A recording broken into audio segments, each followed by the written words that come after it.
quelques éléments de méditation et de réflexion à la suite de Saint Charles de Foucauld. Je m'inspire du petit ouvrage qui est à votre disposition, écrit par Monseigneur Boulanger, évêque émérite du diocèse de Bayeux-Lisieux, grand spécialiste de Charles de Foucauld, avec ce chapitre « La place du sacrifice ».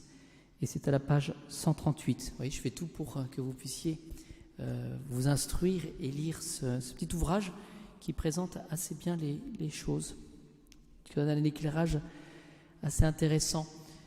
Le martyr, qu'est-ce que le martyr ?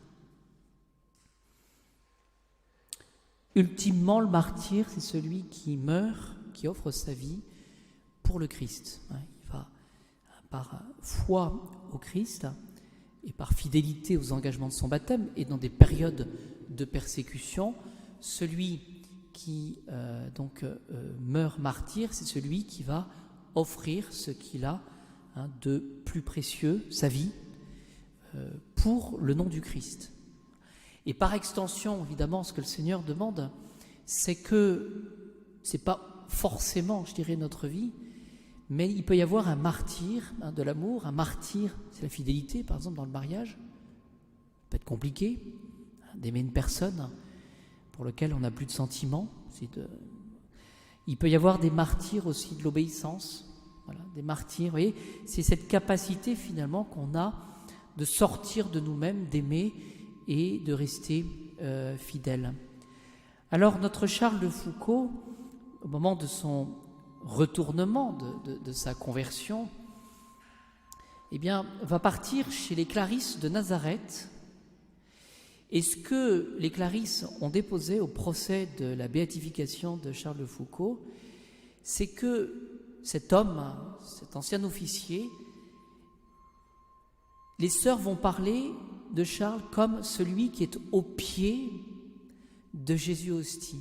Voilà. C'est celui qui finalement va rester, a compris qu'il avait besoin de la présence eucharistique de Jésus pour pouvoir atteindre cette sainteté. C'est celui qui avait besoin finalement de rester tout près de Jésus Sauveur. Voyez, donc elles l'ont décrit comme celui qui est au pied de Jésus hostie. Il restait pendant des heures au pied devant le Saint-Sacrement. On parlera de l'Eucharistie à la suite de cet exemple de Charles de Foucauld, comme le sacrement, l'Eucharistie comme le sacrement de la présence de Dieu au cœur du monde. Voilà, sacrement de la présence de Dieu. Je crois que nous-mêmes, nous nous en rendons compte. Lorsque nous partons en province pendant l'été, on se rend compte que souvent, les églises, malheureusement, elles sont belles, elles sont entretenues par des personnes très dévouées, mais qu'est-ce qui manque dans l'église ?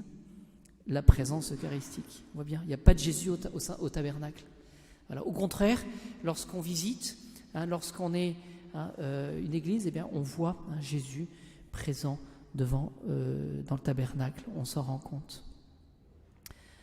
Ce qu'on peut développer aussi par rapport à cette idée de sacrifice, cette idée de don de soi, cette capacité d'aimer, c'est que la France, en 1873, à Montmartre, a été consacrée donc, au Sacré-Cœur. Et donc, il y a, à l'époque, développé et prêché cette idée de réparation après le désastre de la guerre de 1870.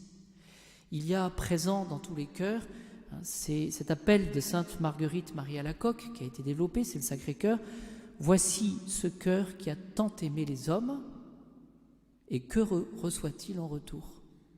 Que reçoit-il en retour ? Vous voyez, tout cela, dans cette spiritualité, cette psychologie, on pourrait dire spirituelle, de Charles de Foucauld, qui, ayant beaucoup péché, ayant découvert le Christ, eh bien, a voulu rester tout près de Jésus, dans l'adoration eucharistique. Il était très attaché, vous le savez, au culte du premier vendredi du mois, et il est mort, il a offert sa vie un premier vendredi du mois. Donc dans ce culte de l'adoration eucharistique, Charles de Foucauld avait compris aussi qu'il fallait associer ce culte de l'adoration eucharistique au culte de la messe. C'est toujours la même chose. Si nous avons Jésus Eucharistie, c'est que nous avons la messe sacrifice de la croix, prolongé et renouvelé. Il y a un seul et unique sacrifice, et ce sacrifice de la messe a été institué par Jésus-Christ. Pourquoi ? Pour maintenir, pour perpétuer, pour rendre présent ce seul et unique sacrifice. Et que fait le Christ sur la croix ? Eh bien, il offre sa vie pour chacun de nous, il nous manifeste son amour. Père, pardonne-leur parce qu'ils ne savent pas ce qu'ils font. Jésus donne, il continue à se donner par la messe, et c'est la continuation du seul et unique sacrifice de la croix. La messe est l'oblation de Jésus, donc Jésus qui se donne à son Père, mais c'est pour nous, parce que nous sommes pécheurs. Alors, que dira Charles de Foucault par rapport toujours à cette idée du martyr ? C'est qu'il n'y a pas d'oblation, dit-il, de donation de nous-mêmes finalement, sans immolation. C'est un petit peu, vous voyez, ce que nous répétons souvent, et à la suite de Sainte Thérèse de l'Enfant Jésus, aimer c'est tout donner et se donner soi-même. Et nous pouvons nous poser la question ce soir, est-ce que nous sommes capables de donner un peu de notre personne ? Il n'y a pas d'oblation sans immolation. Il n'y a pas d'acte d'offrande sans sacrifice. Et il dit, il n'y a pas d'amour sans souffrance. Et essayons d'entrer dans le mystère de ces croix, de ces détachements, de ces efforts, de ces sacrifices qui nous sont demandés quotidiens, cachés, et qui sont peut-être insignifiants aux yeux des hommes, mais qui sont grands devant le bon Dieu. Charles de Foucault est mort dans la solitude, devant le Saint-Sacrement, il avait tout. Vous l'avez rappelé, on l'a retrouvé juste à côté de son corps. Il n'avait pas réussi à fonder de congrégation religieuse, il était seul. Et finalement, sa mort, c'est pas formellement un martyr, puisque finalement, c'était, si l'on en croit les chroniques, et ce qui a été déduit un petit peu de sa mort, ça a été une balle perdue. Voilà, son gardien qui, ayant peur de la venue de soldats, enfin de militaires méharistes, voyez, a tiré à partir de l'oreille, voilà, sur la tempe de Charles de Foucault. Donc vous voyez, aux yeux des hommes, et c'est là où nous retrouvons le livre de la sagesse, les justes se tiendront pleins d'assurance en face de ceux qui les ont opprimés et qui comptaient pour rien leur peine. Vous voyez, aux yeux du monde, aux yeux de ce que nous voyons, Charles de Foucault, c'est pas grand-chose, et pourtant, il est à la source même, là, pour l'instant, de la sainteté, et il nous donne justement un bel exemple. Alors essayons aujourd'hui bien de comprendre l'importance de l'adoration eucharistique.